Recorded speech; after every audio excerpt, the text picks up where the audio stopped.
Ang lalaking ito ay ang taong nasa kulungan.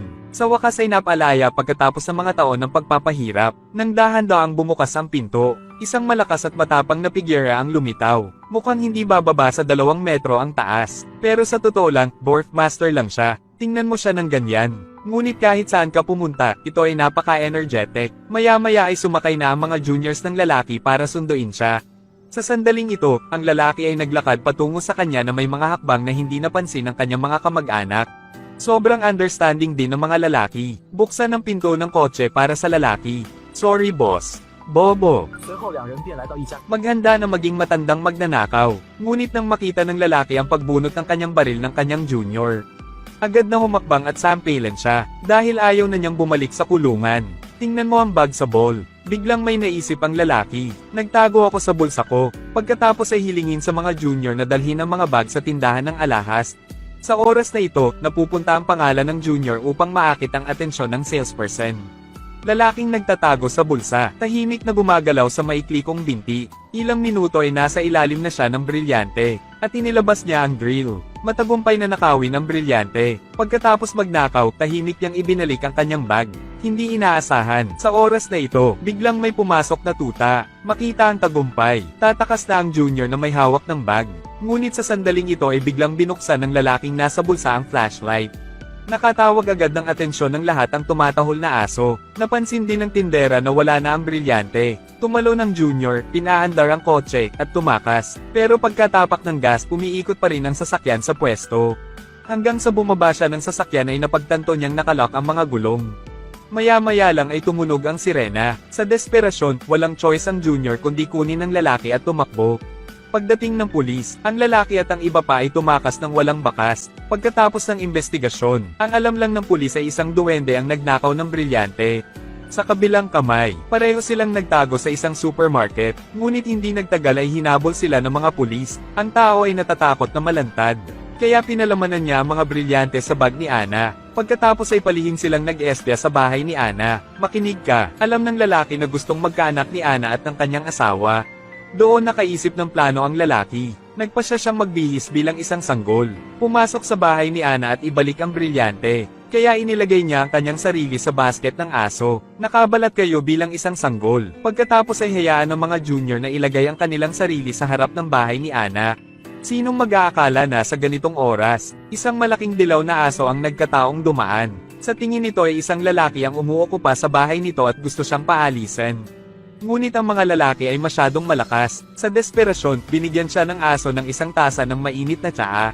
Pag-aangkin ng teritoryo. Pagkaalis ng aso ay umalis na ng bahay ang asawa ni Ana. Kaya pinapasok ang lalaki sa bahay. Sinong mag-aakala kapag nakayakap siya, halos malagutan ng hininga ang mag-asawa dahil sa amoy ng ihi ng aso. Sa oras na ito, inakala ng mag-asawa na binabasa ng bata ang kama. Kaya bumili sila ng diaper para sa lalaki. Pero nang magpalit na silang dalawa ng damit, nagulat agad ako sa eksenang nasa harapan ko. Hindi ko inaasahan na napakabata niya, ngunit ang isang tiyak na bahagi ay napaka-develop. Then some people discussed na dapat tumawag sila ng pulis. Napaluha ang lalaki nang marinig yon. Pagkatapos ay nagsimula siyang magpanggap na umuubo. Dahil sa desperado, walang magawa ang mag-asawa kundi dalhin muna sa doktor ang kanilang anak. Nahirapan ng doktor na maghubad. Ang batang ito ay hindi lamang may mga galos kundi pati na rin ang mga tato sa kanyang katawan. Kapag sinusuri ang bibig, natagpuan ng mga doktor sa puso ang isang 4 na taong gulang na batang lalaki. Ngunit may mga ngipin tulad ng isang 40 taong gulang. O baka naman dahil sa sobrang paninigarilyo. Sa wakas ang doktor ay dumating sa isang conclusion. Baka naninigarilyo ang mga magulang niya. Naging dahilan iyon para makalanghap siya ng maraming usok. Lahat ng iba ay normal. Kapag pinag-uusapan ng mag-asawa kung ano ang gagawin, nakita ng lalaki ang bag ni Ana, kaya kinuha niya ang bag at tumakbo. Pero nagkataon, sumugod siya sa mga bisig ng pulis, sa oras na ito, at naghabulan silang dalawa. Ngunit nang gustong sabihin ni Ana ang totoo sa pulis, biglang, isang boses ng ina ang nag-utos kay Ana na ganap na basagin ang depensa. Pagkauwi ni Ann, ipakilala ang bata sa kanyang mga kaibigan.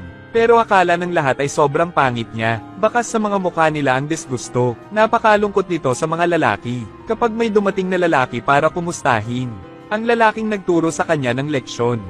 Tapos sinamantala niya ang pagiging bata. Umakyat sa babaeng sinusubukang sumuso ng gatas ng ina. Nakikita ang isang lalaking malapit ng matagumpay na magpapasuso. Sa hindi inaasahang pagkakataon, may hamarang. Napakalusog ng batang ito.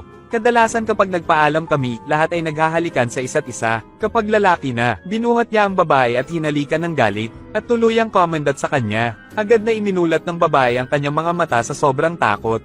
Sa gabi, naghahanda si Ana at ang kanyang asawa upang maglaro. Sa hindi inaasahang pagkakataon, nakita ni Ana ang maliit na lalaki. Ang mga mata ay mas malaki kaysa sa mga kampana, pero walang pakialam ang asawa. Isa lang itong mabalahibong bata na walang maintindihan. Kinabukasan, 2 beses na pinuri ni Ana ang performance ng asawa kagabi. Ngunit tingnan mo ang maliit na lalaki sa tabi ni Ana, pakiramdam ng asawa ay may mali. Pagkatapos magising, naghanda ng almusal si Ana. Halos maglaway na ang lalaking nanunood. Kaya sinamantala kapag hindi pinapansin ng matanda. Tumalo ng mataas, kumuha ng pinirito na piraso mula sa plato, isa pang sayaw, alisin ang ham mula sa plato. Pagkatapos ay tumalo ng maraming beses sa isang hilera, iwanan ng matanda ng isang walang laman na plato. Sa hapon, balak ng asawa ni Ana na dalhin ang lalaki sa parke para maglaro. Nang makita niya ang bag na may mga diamante sa ball, agad na umiyak ang lalaki. Pagkatapos ng pula, tanungin ng asawa ni Ana tungkol sa mga susi ng kotse. Tapos habang hindi sila nagpapansinan, mag-drive out na lang. Gayunpaman, sa puntong ito, iniisip ng asawa ni Ana na may kumidnap sa kanya. Hininto niya ang isang sasakyan sa harap niya, ngunit sa hindi inaasahang pagkakataon ay isang babaeng driver yon. Grabe ang galing ng babaeng driver sa pagmamaneho. Huwag lang sagutin ng telepono habang nagmamaneho. Nagmamaneho habang naka-makeup, kahit na ang pagpapalit ng lampin ng sanggol. Tingnan mo ang malalaking truck na paparating. Sa sobrang takot ng asawa ni Ana ay halos maiihina niya ang kanyang pantalon. Sa kabilang kamay, lalaking nagmamaneho na parang baliw. Sorpresa sa susunod na segundo, bumangga siya sa tuktok na inilagay ng pulis. Kotse na wala sa kontrol. Sa wakas ay tumama sa isang balakid at napilitang huminto. Makita ito ng tao, agad na umakyat sa upuan ng bata at magpanggap na inosente. Pagdating ng pulis, akala nila nakatakas na ang mga kidnapper. Sa pagkakataong ito, nasagasaan din ng asawa ni Ana. Niyakap niya ang lalaki at aliw na sabi, "Basta okay ka lang, okay lang sirain ang sasakyan." Napaka-emosyonal nito ang lalaki. Kinabukasan, aksidente niyang nalaman sa balita. Ang lalaki ay isang taong hinahanap, kaya binigyan niya ang lalaki ng laruan na may kamera. Makalipas ang 1 linggo, sa wakas ay natagpuan ni Ana ang brilyante sa kanyang bulsa. Akala niya ay regalo yon ng kanyang asawa. Sabihin salamat. Lumabas siya para kumain kasama ang asawa. Sa hindi inaasahang pagkakataon, lumabas na lang ng bahay ang mag-asawa. Hinihagis ng matanda ang lalaki sa lupa. "I found myself exposed." Hindi na nagpapanggap ang mga lalaki. Direktang lumaban sa matanda. Patuloy ang pag-aaway ng dalawa hanggang sa bumalik si Ana at ang kanyang asawa. Nang makita nilang sinasakal ng matanda ang bata, dumating ang asawa ni Ana para pigilan ang kanyang ama, at nagpa siya na ipadala ang matanda sa nursing home. Ang mga ito sa loob ng ilang araw. Nakita ng asawa ni Ana ang kamera sa teddy bear. Tingnan ang katotohanan sa video. Bigla niyang napagtanto na nagkamali siya sa kanyang ama. Ngunit ngayon nakuha ng lalaki ang brilyante at nakatakas. Pero sabi sa kanya ng juniors. Sa gabi, isang grupo ng mga tulisan ang gustong nakawin ang brilyante ni Ana. Nagdulot ito ng labis na pag-aalala ng lalaki para sa kaligtasan ng pamilya ni Ana. Kaya sinipa niya ang kanyang junior. Pagkatapos ay magmaneho at magmaneho pabalik. Sa panahong ito, kontrolado ng mga kidnapper ang pamilya ni Ana.